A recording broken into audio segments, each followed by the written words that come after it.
ఆకలి, రోగాలు, వియోగం, మరణం ఎవరికి తప్పకుండా ప్రతి సందర్భంలో కూడా మనం చాలా బాధ అనుభవిస్తాం. మన మనిషి అన్న మనిషి దూరం అయితే ఆ బాధ తట్టుకోలేము. ఒకసారి బుద్ధుడు వెళ్తూ ఉన్నప్పుడు ఒక ఆవిడ వాళ్ళ కొడుకు చనిపోయాడు పాము కరిచి. ఎవరో చెప్పారు బుద్ధుడి దగ్గరికి వెళ్ళు, నీ కొడుకుని బతికిస్తాడు అని. వెళ్ళి అడిగింది, బాబు నా బిడ్డను బతికించు అని. అది చూస్తుంటే ఆయన కూడా తట్టుకోలేక ఏం చెప్పినా వాడికి ఇష్టం ఉంటుందో ఇష్టం ఉండకపోతుందని వెళ్ళి ఒక గుప్పుడు ఆవాలు పట్టరమ్మా ఇంట్లో కన్నా అన్నాడు. అలాగే అమ్మ అని గుప్పుడు ఆవాల గురించి, ఆవాలింట్లో ఆ రోజుల్లో ఆవాలు అక్కడ బాగా పంట అనమాట. వెళ్ళేసరికి అమ్మ ఆగు, ఎవరింటో అయితే వారి దగ్గర బంధువులు చనిపోలేదు అట్లాంటి వాళ్ళ ఇంటికాడ నుంచి తీసుకురా అమ్మ అని అన్నాడు. కవ్వ వెళ్తుంది, ఆవాలు ఉంటే ఇస్తున్నారు, కానీ అమ్మ మీ ఇంట్లో ఎవరు చనిపోలేదా, చనిపోతేనే నాకు ఇవ్వండి అన్నాడు. లేదు మా తాత చచ్చిపోయాడు, మా నాన్నమ్మ చనిపోయాడు, ఇలా నా భర్త లేదు, ఇలా రకరకాలుగా చెప్తూ ఉంటే ఎవరు ఇవ్వలేదు. అప్పుడు ఏడ్చుకుంటూ వచ్చింది, అయ్యా ఎవరు ఇవ్వలేదు, చనిపోయిన వాళ్ళు ఎవరూ లేరంట. అర్థమైందా అమ్మ, ప్రతి ఇంట్లోనూ చావు అనేది తప్పదు, అది తెలుసుకో, నువ్వు తరం ప్రకారంగా జీవించు అని చెప్పి వెళ్ళిపోతే వాడు కళ్ళంబడ నీళ్ళు పెట్టుకొని అవును కదా అని పిలుచుకుంటూ నీ ప్రకారంగా జీవిస్తాను ప్రభు అని బుద్ధ సంఘంలో జాయిన్ అయిపోయింది ఆవిడ. బుద్ధుడు కూడా చాలా జాలి కలవాడు. చిన్నప్పటి నుంచి ఏ జీవుని చంపనిచ్చేవాడు కాదు. అలాంటి వాడు పెద్దోడైన తర్వాత ఏంటి కష్టాలు, ఈ బాధలు ఏంటి, ఒకళ్ళనోడు కొట్టుకోవడం ఏంటి, తిట్టుకోవడం ఏంటి, చంపుకోవడం ఏంటి, ఈ దొంగతనాలు ఏంటి, ఈ విచారాలు ఏంటి, తాగుళ్ళు ఏంటి. అప్పుడు అలాగే ఉండేది ప్రపంచం. ఏదో ఈ దుఃఖానికి నిర్మూలనగా ఏదో పరిష్కారం ఉంటుంది అని చెప్పి పెద్ద రాజ్యాన్ని, భార్యని, చెల్లెల్ని వదిలేసి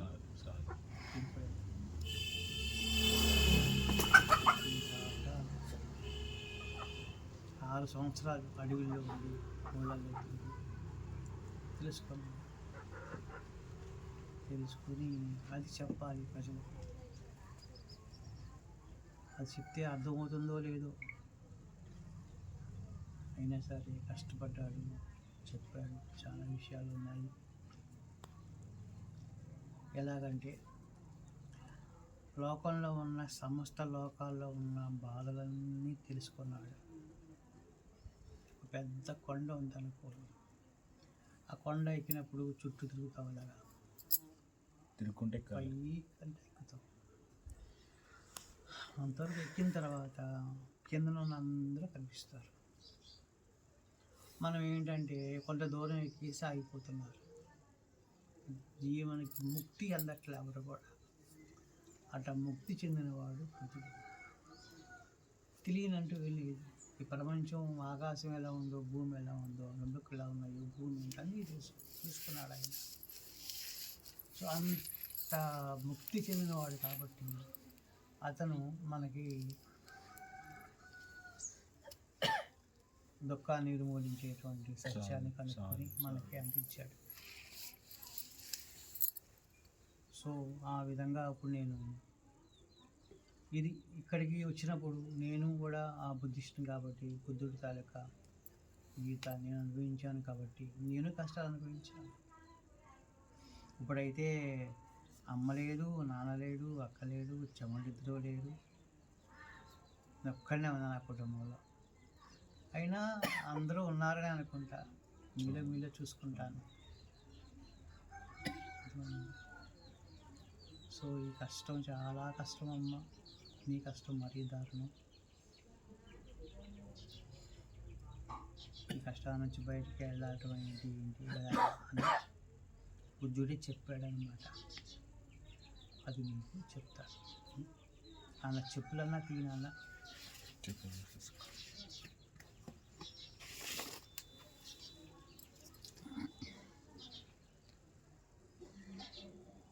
మీకు ఇప్పుడు పూర్తిగా నాన్నగారి గురించి చెప్తాను. అంటే ఆ సంబంధించిన విషయాలు చెప్తాను. ఆ తాత పంచశీలు చెప్తాను. మామూలుగా ఇంట్లో పూజ అనుకో పంచశీల అన్నీ వస్తాయి.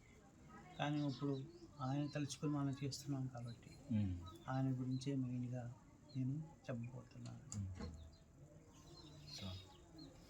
బుద్ధం శరణం గచ్ఛామి, ధమ్మం శరణం గచ్ఛామి, సంఘం శరణం గచ్ఛామి.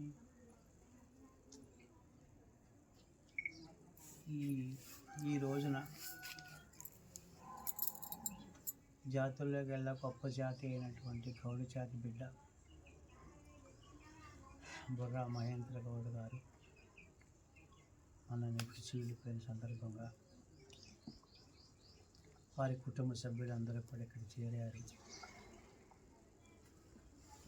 ఇది చాలా బాధాకరమైన విషయం అయినప్పటికీ ఆయన మంచి లోకాల్లో మళ్ళా పుడతాడు అని నమ్మకంతో ఇక్కడికి మిమ్మల్ని అందరినీ నన్ను పిలిచాడు, తీసుకొచ్చాను. చూడండి చక్కగా అవుతున్నాడు. ఆ నవ్వు మీలో ఎవరికన్నా ఉందా అంటే ఆయన జ్ఞాపకం అలాంటిది. సో ఈ మరణం అనే దాని గురించి ఉర్దూలో చోట అంటాడు, అనిమిత్తమత మచ్చానం ఇద జీవితం కసిరం చపతంచ తంచ దుఃఖేన సంగీతం. ఇక్కడ మనుషులు ఎట్లా పుడతారో ఎట్లా చనిపోతారో ఎవరికీ తెలియట్లా. బాధ మాత్రం మనలోనే ఉండిపోతూ ఉంది. కొంతకాలాన్ని మర్చిపోతాము, ఆ తర్వాత తరం వస్తుంది, ఆ తర్వాత తరం మళ్ళీ అలాగే వెళ్ళిపోతుంది, ఆ తర్వాత తరం వస్తుంది. దీని మీనింగ్ ఏమిటి? మరణాలకి ఈ జన్మకి ఏంటి మీనింగ్? ఏం చేయాలి? తప్పదా అని ప్రశ్నిస్తూ ఆయన అన్నాడు, నహి సో ఉపక్కమాద్యేన జాతా నమీయరే జరంసి పత్వా మరణం ఏవం దమ్మాహి పాణినో. జన్మించిన ప్రజలు మరణించకుండా ఉండే పద్ధతి ఏమీ లేదు. పుట్టిన వాళ్ళల్లా ఎప్పుడో ఒకప్పుడు ఏదో రోజున మరణించవలసింది. ఫలాసమివ పక్కానం ఆతోపతనతో భయం ఏవం జాతానం మచ్చానం నిత్యం మరణతో భయం. మరణించడం అనేది ప్రాణుల యొక్క సహజం, వాళ్ళ స్వభావం. పుట్టిన ప్రతిదీ కూడా వెనకనే వస్తుంది, మనకి తెలియదు. జన్మించిన ప్రాణులన్నిటికీ కూడా మృత్యు భయం అనేది ఉంటుంది. మీలో భయం లేని వాళ్ళు ఎవరన్నా ఉన్నారా? ఏమో రేపు ఎలా ఉందో, ఎన్ని బాధలు వస్తాయి. నా పెద్ద కొడుకు ఏం ఉద్యోగం చేస్తున్నాడో, చిన్న కొడుకు ఎలా ఉందో, కూతురు ఎలా ఉందో, నా పరిస్థితి ఎలా ఉందో, ఎన్ని భయాలు ఉంటాయమ్మా. అన్ని భయాలు తీర్చే మనిషి కరువైనప్పుడు అదెంత భయం. రేపు ఎలా గడుస్తుంది నాకు అన్న భయం చాలా బాధ అనిపిస్తుంది. సో ఈ భయం అనేది మనకి మనిషి అనకాలే ఉంటుంది. భయం నుంచి ఎలా పోవాలి, బయటికి రావాలి. యదాపి కుంభకాంస్కృతా మత్తిక భాజను సబ్బే వేదన పర్యంతా ఏవం మచ్చాన జీవితం. కుమ్మరి చేసిన మట్టి పాత్రలు ఉంటాయి, అవి ఎంతకాలం ఉంటాయి? ఏదో దెబ్బ తగిలేసి పగిలిపోతాయి. అలాగే మనిషి జీవితం కూడా ఏదో పాత్ర, తల్లిదండ్రి పుట్టించాడు, కొన్నాళ్ళు పెరిగాడు, కొన్నాళ్ళు అయిపోయిన తర్వాత అది ఎప్పుడు వస్తుందో మరణం చెప్పలేము. చిన్నప్పుడు రావచ్చు, పెద్దప్పుడు రావచ్చు, యవ్వనంలో ఉన్నప్పుడు రావచ్చు, ముసలితల్లో ఉన్నప్పుడు రావచ్చు, ఏదైనా బాధే. బాధ అనేది ఎవరికి లేదు. అయితే మనము అనుబంధం కలిగిన వాళ్ళు ఎవరైనా చనిపోతే తట్టుకోలేము. నిజంగా మీరెవరు, మీ కడుపులో బాధ, పరిష్కారం అనేది లేదా, ఇంతేనా అని బాధ అనిపిస్తుంది. నేను కూడా అట్లాంటి వాడిని. నేనేమన్నా మృత్యుం జయించానా? ఇప్పుడు 69 ఏళ్ళు నాకు. ఈ వయసులో ఇక్కడికి వచ్చాను అంటే మా ఇంటికాడ ఎలా ఉంటుంది? ఎక్కడికెళ్తున్నాడో డాడీ, ఎప్పుడు వస్తాడో, తిని పెట్టేవాళ్ళు ఉన్నారు, కళ్ళు తిరుగుతాయో, బీపీ ఉంది, షుగర్ ఉంది అంటే అక్కడ ఉన్నప్పుడు అక్కడ పనులు చేసి అక్కడి నుంచి తప్పించి ఇక్కడికి వచ్చాడు, వచ్చిన అలాగే తిరుగుతున్నాడు అని ఆయన భయపడతాడు. కానీ నేను అంటాను, ఒరే నాన్న ఇంతవరకు వచ్చాను, ఏదో రిమైనింగ్ అనేది బోనస్లా ఉంది, ఎంతకాలం ఉంటాం? ఇదేనా నా స్వేచ్ఛగా నా జాతి బిడ్డలు నేను ఓదారుస్తూ వాళ్ళు మంచి విషయాలు చెప్తూ ఇంటికెళ్తే బాగుంటుంది కదా నాన్న, నువ్వు తినవు, అది పెడతారో లేదు. ఇప్పటికీ నువ్వు ఎన్నిసార్లు ఫోన్ చేస్తావు, అన్నిసార్లు ఆవిడ చేసింది నాకు. నువ్వేం కంగారు పడదు, నేను ఇస్తాను. ఆ బిడ్డని నేను నమ్మాను. అది అడవో తెలియదు, ఊరో తెలియదు నాకు. ఎక్కడెక్కడ కాదు బస్సులు మాత్రం. ఎందుకని కష్టాలు పడ్డాను, ఎందుకంటే కన్నీళ్ళు అలా నేను ఉన్నాను రా. మనుషుల మధ్యలో పొలాలు లేవు, మతాలు లేవు, ప్రేమ ఒకటే ఉంటుంది. ఇక్కడ తరుణ వయస్కులు, పెద్దలు, పిల్లలు, బుద్ధిమంతులు, బుద్ధి లేని వాళ్ళు అందరూ వెళ్ళిపోయేవాళ్ళే. ఎవ్వడు ఉండిపోయాడు. బాగా డబ్బు ఉన్నాడని ఉండిపోతాడా, లేకపోతే బాగా బలవంతుడని ఉండిపోతాడా? అంటే ఇక్కడ నేను చెప్పేది ఏంటంటే, బుద్ధుడు చెప్పేది ఏంటంటే అది సహజం అని చెప్తుంటాడు. మరణం సహజం, ప్రకృతి ధర్మం. ఎన్ని విలాపాలు పొందుతున్నా, ఎన్ని రక్షణలు పొందుతున్నా, ఈ లోకం అంతా కూడా మృత్యుతో పీడింపబడుతుంది. మృత్యు యొక్క ప్రథమ రూపం ఏంటి పెద్దబాబు? ఆకలి. ఆకలి లేకుండా ఆకలి అయినప్పుడల్లా అమ్మంక చూస్తాడు. గిన్నెలు ఏమైనా చప్పుడు అయ్యాయా, తర్వాత వాసన చూస్తాడు, ఏం కూర వండింది, ఇప్పుడు పెడతాదమ్మా అని చూస్తుంటాడు. రానన్న భోజనం పెడతాను అంటే చెయ్యి కూడా కడుక్కోకుండా వస్తాడు. చెయ్యి కడుక్కురా పో, కాళ్ళు కడుక్కురా పో అని అమ్మ పద్ధతి చెప్తుంది. వచ్చానా బాబు అని చెప్పి వెళ్ళి చెయ్యి కాళ్ళు కడుక్కుని కూర్చొని తింటాడు. అక్కడ ఆకలి అనే దుఃఖం ఎవరు తీరుస్తున్నారు? అమ్మ. మరి ఆ అమ్మ ఆకలి ఎలాంటిది? నెక్స్ట్ అమ్మ ఆకలి ఉంది, అన్నం పెడుతుంది. అన్నం ఎవరు తయారు చేస్తున్నారు? ఆ పొలంలో రైతు ఆరుగాలం కష్టపడి ఆడు తిండి తినక, ఎక్కువ వర్షం వచ్చేస్తే అదో భయం వాడికి, ఎక్కువ ఎండగా అదో భయం, చీడ పడితే అదో భయం. ఇన్ని భయాల మధ్యన ఎప్పుడు పంట చేతికి వస్తుందా అనే సమయంలో, పంట చేతికి వచ్చే సమయంలోనే బోర్ వర్షం పడతా ఉంటుంది. ఆ బోర్ వర్షం వచ్చినప్పుడు గుండెలు బాదుకుని ఆ రైతు ఏడుస్తాడు. కన్న బిడ్డలే పెంచానే ఈ పొలాన్ని, ఏ దేవుడా ఎత్తుపోయావు అని తెలుస్తాడు. సో కన్న తల్లి కూడా అంతే. ఈ బిడ్డ అయినా ఏదైనా జ్వరం వస్తే చాలు నిద్రపోదు, అర్థం కాదు. సో జీవితంలో దుఃఖం అనేది మొట్టమొదటి, ఆకలి అనేది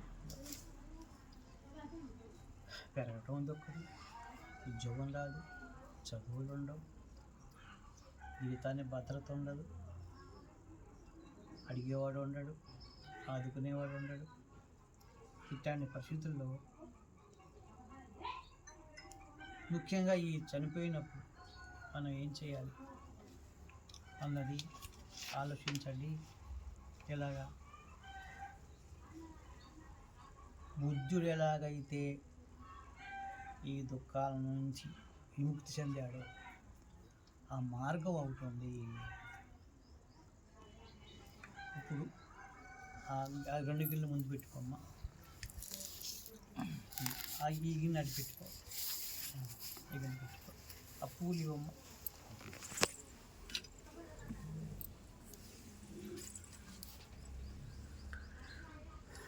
నేను ఒక్కొక్క వాక్యం చదువుతాను. నాన్నగారికి పువ్వులు ఇందులో వెయ్యి, ఒక్కొక్కటి వెయ్యి అంటే చెప్తా. ఒక్కొక్క వాక్యానికి ఒక్కొక్కసారి పువ్వులు వేసి అందులో నీళ్లు ఇందులో వేయినాల, కొంచెం కొంచెం కొంచెం కొంచెం. గాలిలో పెట్టిన దీపంలాగా ఆయు సంస్కారాల ఆయుష్ ఇప్పుడు ఒకప్పుడు ఆరిపోతుంది.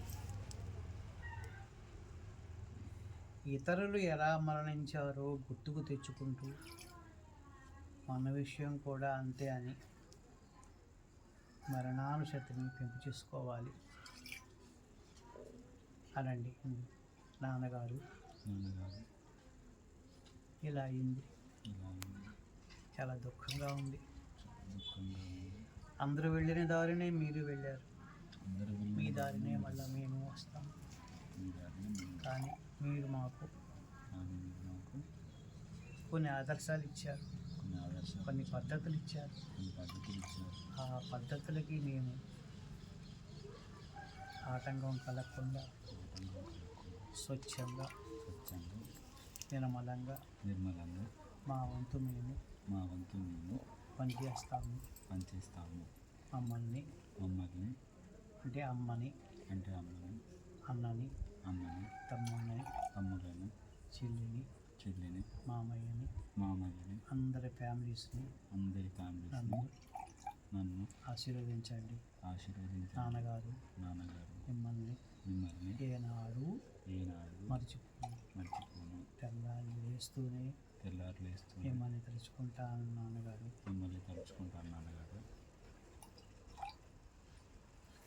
మహాసంపన్నులు కూడా ఈ లోకంలో మరణాన్ని తప్పించుకోలేకపోయారు. మనం కూడా ఏదో ఒకరోజు మరణం చెందవలసిన వాళ్ళమే. పుట్టుకతోనే మరణం వెన్నంటి వస్తున్నది.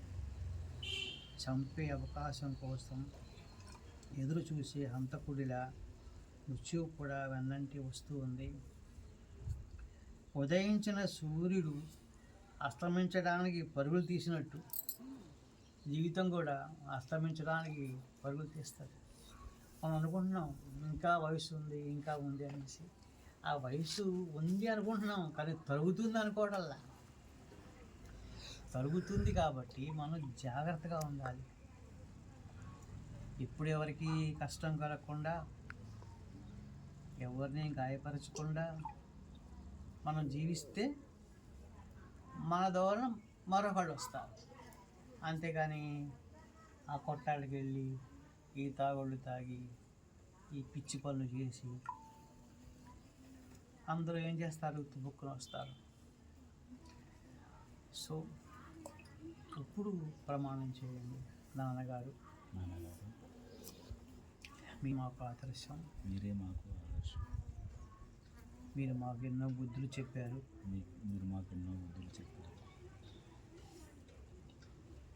భయభక్తులు నేర్పారు, పద్ధతులు నేర్పారు.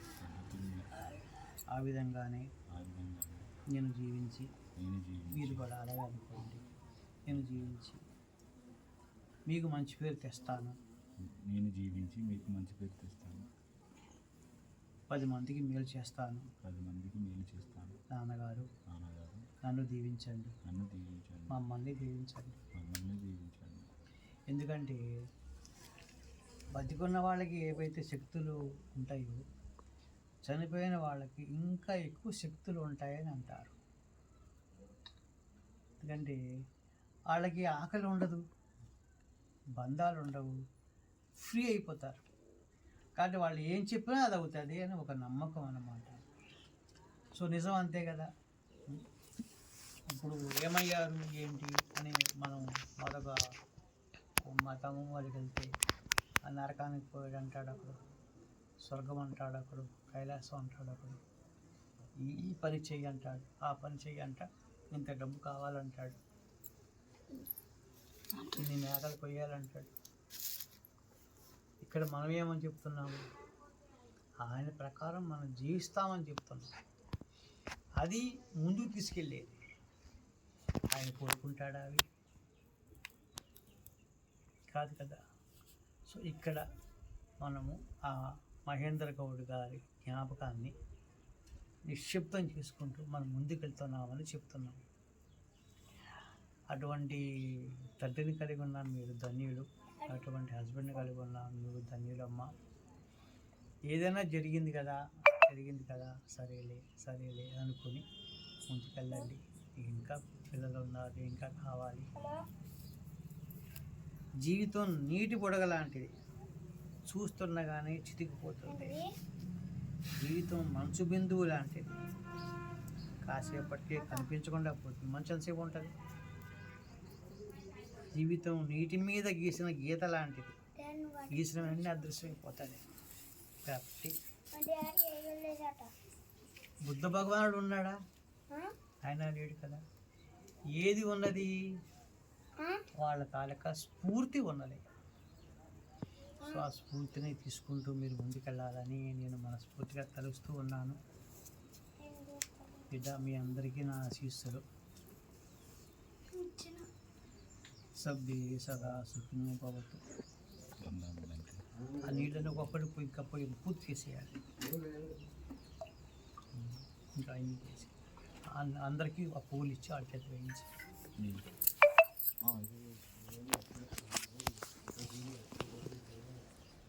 ఇదేమిటంటే ఆయన జ్ఞాపకంగా మనము ఆయనకి వందనం చెల్లిస్తున్నాం. ఈ నీరు కూడా ప్రాణంతో సమానం కాబట్టి ఆ ప్రాణాన్ని మనస్ఫూర్తిగా మనం హరిస్తున్నాం అన్నమాట.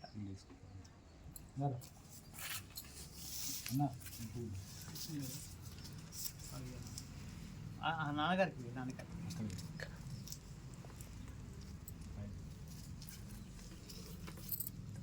ఇక్కడ బుద్ధుడికి కూడా వేయాలి. Very good, good bye.